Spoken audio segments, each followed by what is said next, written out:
महाराज जी, भगवान की भक्ति करते हैं तो बहुत ही अच्छे भाव प्रकट होते हैं और आंखों से आंसू भी आने लगते हैं। मन बहुत रोता है। भक्ति करते करते सभी बुरी आदतें छूट गई, जैसे मदिरा, सिगरेट, अंडा सब छूट गया।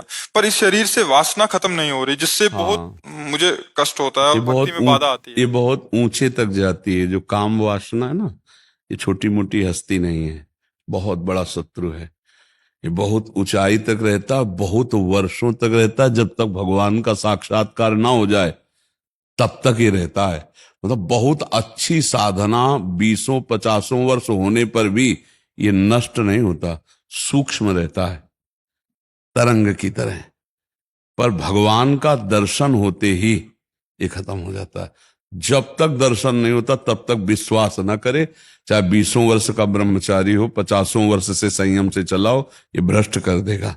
ये काम बहुत बड़ा शत्रु है और ये भगवत बल से संपन्न है, साधारण नहीं है। भगवान श्री कृष्ण के पुत्र के रूप में जन्मा है। प्रद्युम्न जी कामावतार है ना, तो हाँ, तो भगवत स्वरूप है। ये काम तब तक रहता है, बस सावधान रहना इससे। ये कोई छोटी मोटी हस्ती नहीं कि साल 2 साल भक्ति करो और ये भाग जाएगा।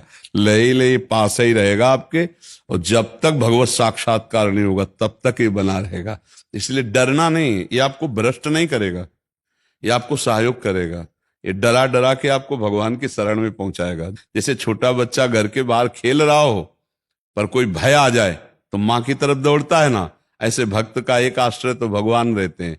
जब कामादि विकार सताएं तो भगवान को पुकारो, हे प्रभु हमारी रक्षा करो। और जहां तक हो सके शास्त्र आज्ञा में रहोगे तो कभी भ्रष्ट नहीं होगे। जैसे किसी माता बहन का किसी भी तरह से एकांत में जिससे हमारा भाव बिगड़ चुका है उससे, या जिससे भाव हमारा बिगड़ सकता है, ऐसे चांस न दिए जाए, फिर भगवान रक्षा नहीं करेंगे। ये भी बात ध्यान रखना। जैसे हमारा जिससे भाव बिगड़ चुका है, हमारा संबंध पहले गलत रहा है, और उससे हमारा एकांतिक मिलन हो जाए तो हमारा गलत क्रिया हो जाएगी। या हमें लगता है कि इससे भाव संबंध बिगड़ सकता है, तो अपने आप कड़ुआ स्वभाव रखकर दूरी हटाओ, दूरी बनाओ। संगम त्यजेत मिथुन व्रतिनाम मुमुक्षु सर्वात्मना न विसृजेत बहिरेंद्रियाणि। माया भेजेगी आपके पास। जब कोई भगवत प्राप्ति का लक्ष्य करेगा, चाहे स्त्री हो या पुरुष, माया इन्हीं दोषों के द्वारा उसे भ्रष्ट करने के लिए उसकी व्यवस्था पुष्ट करती है। लाखों में कोई एक ऐसा जो ये बात कि मुझे परमानंद प्रभु चाहिए, ना कि अब भोग, बहुत भोग लिया और बहुत देखा, ऐ मन अब नहीं गलत करेंगे, ऐसे जीता जाता है।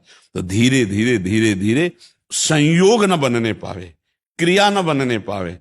अब मान लो आप गृहस्थ में हो, पत्नी होगी, धर्म पूर्वक पत्नी से यदि सहवास करो तो पाप नहीं माना जाएगा। कभी ऐसी विकलता है, आप नहीं सह पा रहे, तो भगवान को नमस्कार करके धर्म पूर्वक, गृहस्थ में हो, लेकिन पराई माता बहन का अवसर भी आवे तो भी नहीं, तो भी ये बस ये कि आप हम प्राण त्याग सकते, लेकिन हम गलत आचरण नहीं कर सकते। अब बहुत बार प्रभु ऐसा हुआ, हाँ, पर मुझे ऐसा अंदर से आवाज आया, नहीं भगवान परीक्षा ले रहा है। हाँ, यही बात रखना चाहिए, यही बात। अलग अलग तरह से लालच दे रहा है कि ये करेगा या नहीं करेगा, देखता हूं मैं। हाँ, तो उस समय भगवान की यही बात अगर दिमाग में रखोगे कि मेरी परीक्षा हो रही तो आप पास हो जाओगे, फेल नहीं होगा। अगर आपने ये सोचा कि यार बढ़िया जुगाड़ बन गया है, खान पान व्यवस्था, जो भी भोग सामग्री, भगवान तो मिल ही जाएंगे, चलो इसे भोग लेते, बस फिर गया, फिर मिट्टिया मिट हो, फिर बाद में जानते हो क्या ग्लानि कराएगा यही मन, यार अब तो भ्रष्ट ही हो गया, अब तो भगवान तो मिलना है नहीं, तो यार जितना है फिर मौज लो, मस्ती लो, ऐसे ऐसे मन सिखाता है। बड़ी मुश्किल से मिले। हाँ, अब नहीं, हाँ, आंखें खुल गई अब। हाँ, नहीं, बहुत धन्यवाद है, आप अच्छे मार्ग सभी चीजें छूट गई धीरे धीरे करके। ये रह गई थी, 8-10 महीना हो गया है। बहुत भगवान से विनती करता हूँ, प्रार्थना करता हूँ, चले जाए चले जाए चले जाए। बट अभी थोड़े टाइम पहले पत्नी भी खूब रो रही थी, नहीं मुझे वृंदावन धाम चलो, धाम चलो। क्या मालूम राधा रानी ने सुन ली, इधर का प्लान बना लिया, आ गए, आपके दर्शन भी हो गए, सब हो गए। बस ये बात ध्यान रखना कि इस मार्ग में चलने वाले को गिराने के लिए माया प्रश्न रखती है सामने। छमाही सालाना स्कूल में भी प्रश्न होते हैं, तो कभी भी हो सकता है अपना। तो ये ध्यान रखना, धर्म पूर्वक चलना, अब गलत मत चलना। अब लो नशानी, अब ना, अब तक जो हुआ नहीं, अब समझ में आता है धीरे धीरे धीरे धीरे। नहीं, और सत्संग रोज सुनते रहना और नाम जप करते रहना। तो सत्संग और नाम जप ये तुम्हें गिरने नहीं देगा।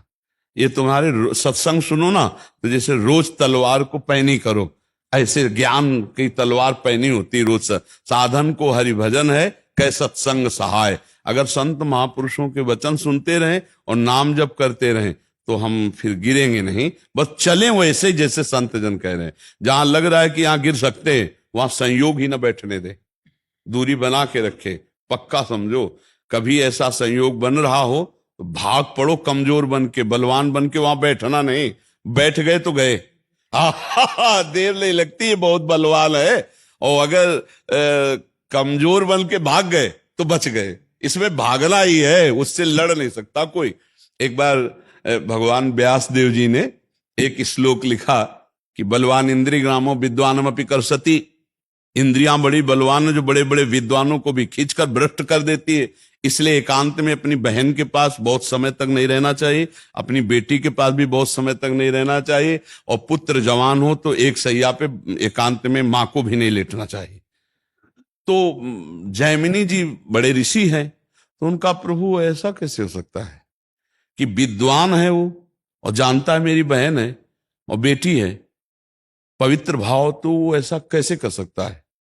आपने जो श्लोक लिखा तो मुझे संशय नहीं, पर मुझे आप समझाइए कि ऐसा कैसे, जो विद्वान है, मूर्ख हो तो बात अलग है। तो उनका इस प्रश्न का उत्तर तो हम कुछ दिन बाद देंगे। हमें याद आ गया, हमको बद्री नारायण वाले आश्रम में जाना है। अब ये उत्तर है उनके प्रश्न का। तो 10-15 दिन तुम संभालो आश्रम, सैकड़ों ब्रह्म ऋषि विद्यार्थी जन है। 15 दिन बाद हम आ जाएंगे, फिर आपके इस प्रश्न का उत्तर देंगे, ठीक है?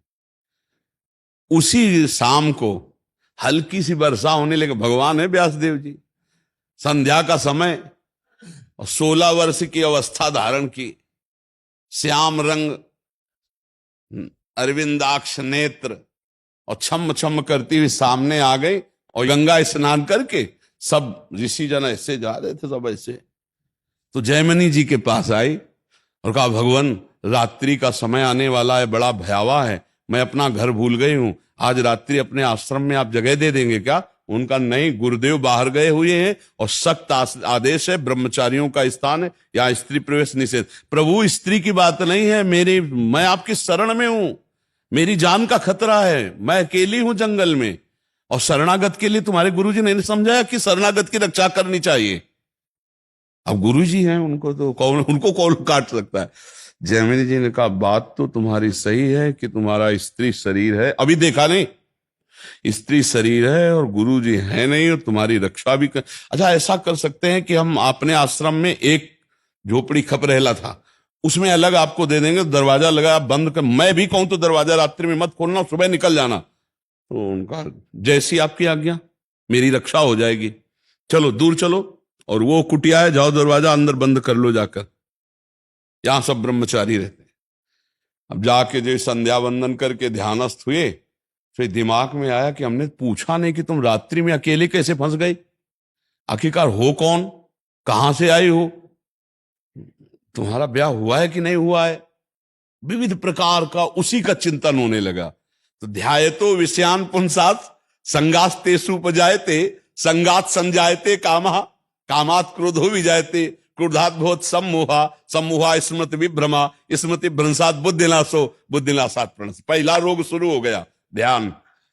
जहां प्रभु का ध्यान होना था वहां तो चरण देखे थे बड़े ही सुंदर, उनका मुख कितना सुंदर होगा। अब गए, अब इतना सब करते हुए रात्रि तो हो ही गई थी, दरवाजा खटखटाया, तो उन्होंने कहा दरवाजा तो नहीं खुलेगा। बोले मैं जैमिनी जी हूं। बोले नहीं, जैमिनी जी ने मना किया है कि सुबह नहीं खुलेगा दरवाजा।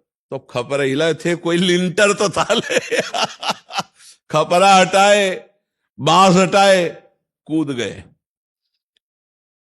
देखा तो वो सुंदर रूप, क्योंकि भगवान ने धारण किया था, श्याम रंग छटा छा रही थी एकदम, इंद्रनीलमणि कांति, नौ यौवन अवस्था, देख के मुग्ध हो गए।